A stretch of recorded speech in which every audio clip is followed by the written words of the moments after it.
Hello, ഇതിപ്പോൾ രാത്രി 9:30 മണിയായിട്ട് 9:45 ഞാൻ കോഴിക്കോടായിരുന്നു വർക്ക്. കോഴിക്കോട് വർക്ക് കഴിഞ്ഞത് ഇപ്പോൾ വീട്ടിലേക്ക് വന്നിട്ടേ ഉള്ളൂ. അപ്പോൾ കോഴിക്കോടെന്ന് കേൾക്കുമ്പോൾ എല്ലാവരുടെ മനസ്സിലേക്ക് ഓടിയെത്തുന്നൊരു സാധനമുണ്ട്, അവിടുത്തെ ഫുഡ് ഐറ്റംസ്. അപ്പോൾ കോഴിക്കോട് നിന്ന് എന്തൊക്കെ ട്രിവാൻഡ്രത്തേക്ക് കൊണ്ടുവരാമെന്ന് ചോദിച്ചാൽ ഞാൻ കോഴിക്കോട് ഹൽവ മേടിച്ച് വരാറുണ്ട്. ഫസ്റ്റ് ടൈം ഞാനൊരു ചേഞ്ച് ആക്കി ഒരു ഡിഫറെൻറ്റ് ഐറ്റം ഇന്ന് കോഴിക്കോട് നിന്ന് വാങ്ങി വന്നിട്ടുണ്ട്.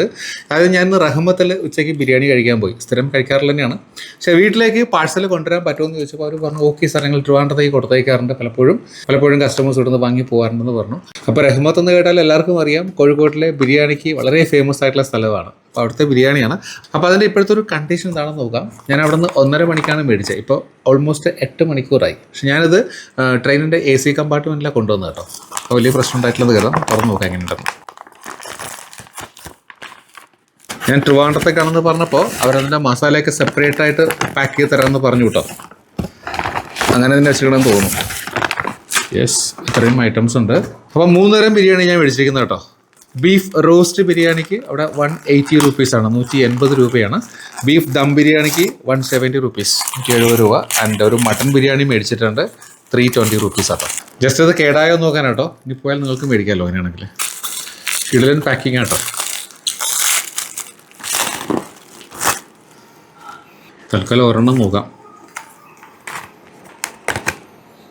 യെസ്,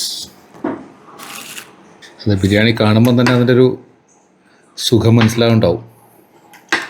എന്തൊക്കെയാലും അവിടെ പോയിട്ട് ആ ചൂടോടെ കഴിക്കുന്ന സുഖം കിട്ടില്ല. ഞാനൊന്ന് ടെസ്റ്റ് ചെയ്ത് നോക്കാം കേട്ടോ.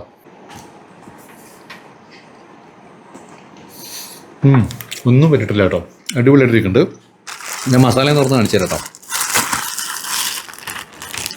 പിക്കിളുണ്ട്, ഇതിങ്ങനെ വെച്ചിരിക്കുന്നത് പീസസൊക്കെ.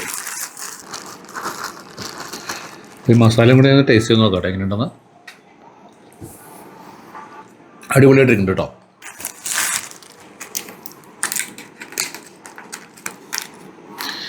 അതും മസാല തന്നെയാണ്. എനിക്ക് ഇത് ബീഫ് റോസ്റ്റിൻ്റെ, ഇത് ബീഫ് ദമ്മിൻ്റെ, ഇത് മട്ടൻ്റെ, അങ്ങനെ വെച്ചിരിക്കുന്നു കേട്ടോ.